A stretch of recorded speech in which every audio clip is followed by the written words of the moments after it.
की ज्या काळामध्ये 7व्या शतकामध्ये चौलच्या राजाचा आरमार होतो, म्हणजे तामिळमधल्या चौलच्या राजांचा आरमार होतो, त्यानंतर 1000 वर्ष एकही हिंदू राजाचा आरमार नव्हता.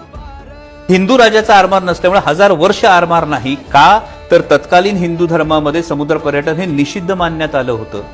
त्यामुळे पोर्तुगीज येत होते, इंग्रज येत होते, अरब येत होते, मुघल येत होते, सगळे समुद्रावर सत्ता गाजवत होते. समुद्रावर सत्ता गाजवल्यामुळे त्यातल्या व्यापाऱ्यामुळे होणारा जो अत्याचार होता, अनाचार होता, तो धर्म, जात, पंथ, प्रांत बघून होत नव्हता. आणि केवळ धर्मात लिहिलंय म्हणून थांबणारे महाराज नव्हते. महाराजांनी स्वतःचं आरमार उभं केलं.